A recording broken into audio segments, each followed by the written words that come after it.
Monday morning, and it's now time to do sand leveling and top dressing with CarbonizPN.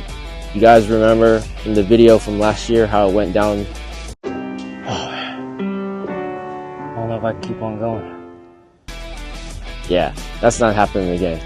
This season I decided to rent a top dressing machine, and I've got a guy that's coming in to bring it over here. It's going to be Earth&Turf 100 SP, and hopefully it'll take half the time, maybe even less, maybe in just a few hours. But as I'm waiting, I'm going to go ahead and lay down these dog frisbees to protect these sprinkler heads and then get in preparation for it. So stay tuned, guys.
Look how even this looks so nice. But definitely I'm gonna lay a lot more on here because I gotta raise that side up and then I've got to get it level with the sprinkler head. So several more layers to go. So here we go. Gonna start doing it on my own. Okay, I think I'm gonna go ahead and just put CarbonizPN back in here and then spread it in the other areas because I think this is gonna require a two-man job to load and dump into here, and I don't want to be doing this by myself. In case something happens, I don't want to break this thing. So I'm gonna put CarbonizPN in here and then spread it around the other areas for now. So stay tuned, guys.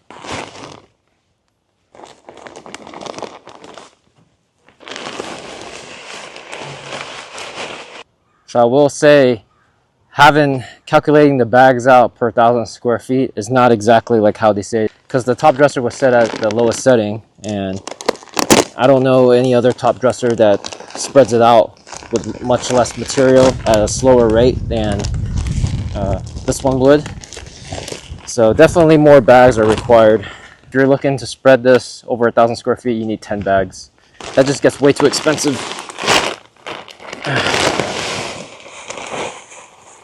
Let me go through a rundown of how the machine operates. I didn't get a chance to do that earlier. So first thing to do is, this is where you load your material in this bay area. There's a belt that's on the bottom that's running that shoots out the material here, and then this, I guess this little brush here is what helps break it up and spreads it. This is also the section where you can adjust how open you want the door to be on the back. Right now I have it set to 1 because the CarbonizPN is very, very thin, but it looks like you can take it up all the way to 24. Ooh, they have a 0. I wonder if that's probably completely closed. You got the engine. So what you would do is you would pull this in order to turn it on. First you got to set the throttle here to on, before you could pull it, so that it'll run. Here's where you fill your gas. And then this right here, this lever, pushing it up will open up the rear door here to allow the material to come out. And then to close it, you'll want to stop it. This will also stop the belt and brush. I'll tell you right here. You pull it back. And then to push it forward and pull it back, you operate it with this handle. Here you can see it tells you if you're pushing it forward, it's going to go that way. If you're pulling it down, it's going to go towards you. So essentially the way this machine works is you're just basically dragging it around your yard as it's dropping the sand or the whatever material that the top dressing material that you're using, it'll be coming out this way. So yep, that's a quick rundown of it. This is the Earth&Turf 100 SP. I think it is one of the more popular models that are used for the bigger properties. So yeah, I'm very fortunate to be using this today.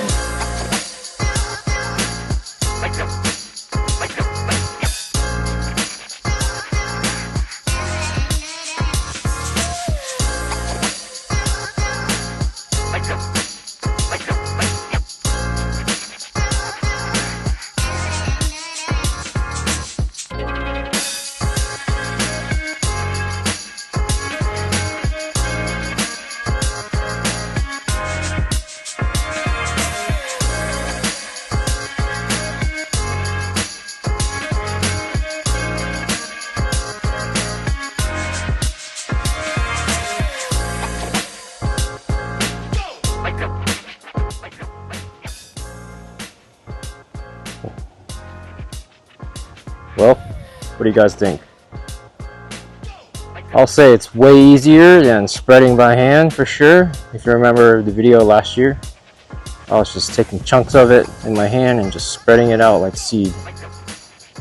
And using a rake to try to get it all evened out. I think it's doing a pretty good job. I like it. CarbonizPN's all spread out here.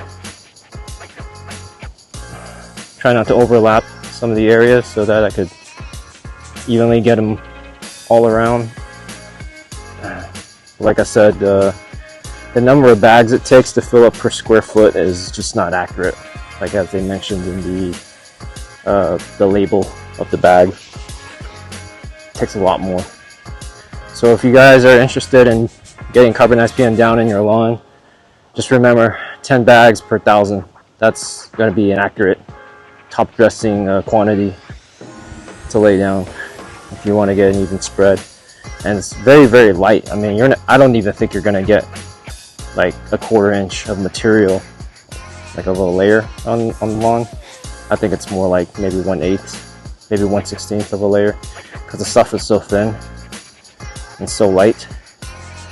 And on top of that, it's very expensive. So this may be my last time for a while spreading out CarbonizPN, because I've done it for 3 seasons now. I don't think I need that much more organic material in the lawn. Any top dressing that comes out in the future is going to be just sand. One thing I want to mention is if you're laying down CarbonizPN, make sure that this is laying flat in the bed so that it can spread out evenly. If you have it like uneven, then it'll come out only like on one side or in the middle. So just try to get it as even distributed as possible in the bed, so that this thing can lay out flat when you release the lever.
let's talk about the Earth&Turf machine.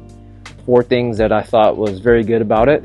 First of all, it's 100 SP, so the sand is releasing out from the rear end as you're pulling the machine. The 62 SP was originally the machine I was supposed to get due to logistics and issues that the guy lending it to me, he had rented out to a few people before me and they ended up damaging the machine. So he was time pressed to try to get the machine fixed on time so that I could use it for the weekend that I had the sand here, and he had problems, he couldn't do it. So he immediately ordered the 100 SP and had it delivered to him. So it worked out. I mean, I still had time to do some sand leveling.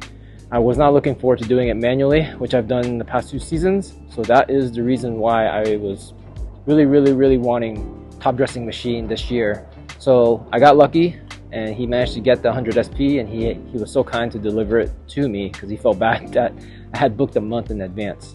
But I will say, like, I did enjoy the machine quite a bit because it's laying sand down nice and even, so you're getting a nice sheet of sand as you're dragging it across your yard. You won't have to worry much about inconsistencies. I haven't used an Eco or I haven't used a 62 SP, which works the same way, where it shoots out sand through the front and you're kind of pushing the machine. And I don't know how that works exactly. I imagine that if you were to stop in one point, maybe the sand's still shooting out, or maybe it only shoots out as the machine's in motion. So I can only speak for the 100 SP, but the 100 SP only releases sand as it's moving. So as you're pulling it, it'll release sand out the rear. If you're pushing it, it will not release sand. So it's only working in one direction when you're pulling it. Nice even sheet of sand, which is what it's designed to do. I did use a low setting on it throughout the whole time because I was just paranoid that I would run out of sand before I got through the whole yard. So I used it at the low setting. And as I pointed out earlier that you have a setting between 0 to 24, I only took it up as much to 8. 8 released probably about maybe a 1/4 inch to a 1/2 inch of sand. Majority of the time I think I was using like 6 or 4. Another great thing about it is I was more on the goal of trying to get spot leveling because the lawn is pretty level already. There's just certain low spots that got hit with the heavy rain that I always get early in the year. So what's nice about this machine is that you can take it up to that spot, pull it back, and then have the sheet of sand go over that spot, and then you can push it again and then pull it back. So you can go back and forth until you get enough sand on that area where you want it to be. So that was the nice thing about it. It works very well for spot leveling. Like I said, the speed of leveling, it all depends on how much you're releasing. So if you have it set on like 10 or beyond, maybe 14, 16, which I probably don't recommend if you're using it in your first time, because it's probably going to lay a thick layer of sand and you might run out of material before you get to the end of your route to fill up the entire yard. So if you're first starting out with a 100 SP, I would recommend starting low just to see how thick of sand that you're getting on your yard, and then just work your way up. You know, if it needs to be thicker, increment it in 2s. That's what I did. I went 2, 4, 6, 8. So I would recommend incrementing in 2s until you can find the happy medium, and then you can increment it by 1. If I were to use it next time, I think I would use it at maybe 4 to 6, because at this point, unless I have a really low spot that I need to level, then I'll just use, you know, the heavy setting, maybe 8 to 10. If you're just making a nice even run throughout your whole yard, just stay at a low setting and just go back and forth through your yard, or go in a circular pattern. Other benefit with the 100 SP is that you won't get tired. You know, you saw me in the last 2 seasons, I manually did this, you know, casting the sand out onto the yard and then having to rake it. I mean, that's so tiring, especially in the hot weather that we're always doing it in. You know, I wasn't tired. I mean, it was still hot. It was very humid that day doing it, and I can't imagine if I was doing it manually. That's one of the things, is that I don't think I would have been able to complete the job that evening if I didn't have the 100 SP. Let's talk about some of the cons about the machine. So the machine is heavy. If you're loading sand in it, it gets even heavier. So as you're dragging it across your yard, it's actually starting to make tire marks and ruts. Now in my situation, the lawn was wet. I can't necessarily complain about the machine doing it. It depends on how wet your lawn is. You know, I was doing aerating the day before, right? So I was soaking the lawn, making sure it was damp enough to pull some really good cores out of it. It didn't dry in time to run such a heavy machine such as the Earth&Turf. So as you're running it through, it's actually like indenting the ground and making track marks into the ground, which defeats the purpose of trying to level it, right? Because you're trying to make everything flat, but now you got these tire marks that you got to deal with. So with that being said, if you have tire marks from the Earth&Turf, just make sure that you get enough sand in the area, and then you'll have to go back and rake it. Which leads me to the other con about using the Earth&Turf. It's not necessarily a con because of the machine. It's just that you come under the impression thinking that you're going to use the machine and it's just a one and done process, right? So you spread out the sand in your lawn, nice even sheet, and then you're done. That's not the case. You still need to go back and rake it. You still need to go back and smooth out the areas throughout the entire yard. Just keep in mind that the machine is meant to spread sand only, okay? So whether you're using Eco, whether you're using the 60 SP, whether you're using the 100 SP, it is specifically just meant to spread sand throughout the entire yard.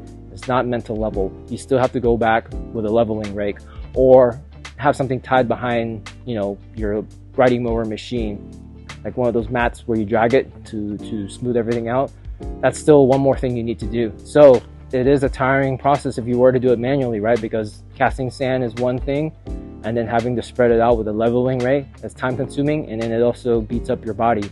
So this did help quite a bit because I was able to spread the sand, you know, and I was able to spot level it with the machine, and then all I had to do was just drag the rake across the entire yard just to get everything to smooth out. And then here and there, if I saw some additional areas where it needed more sand, then I would just manually cast it, but not so much. I didn't do very much of that this time. And lastly, I want to just give a shout out to Ashton Cooke. He was the guy who loaned me the machine. If you guys are in the DFW area, I will leave his contact information below in case you're interested in renting the machine. He's such a great guy. He went out of his way to deliver the machine to me because he felt so bad that I rented it out a month out and he wasn't even able to give it to me. So kudos to him for getting it out to me and actually showing me how to use it as well. If you guys are interested in following the progress of the lawn, I'm not going to be making videos of that. I'm actually going to put it in the shorts. So just if you're interested, just following the progress, just watch the shorts and we'll see how it turns out. All right, if you guys enjoyed the video, please smash the thumbs up button, subscribe if you haven't already, and more videos will be coming your way. Everyone have fun in the lawn.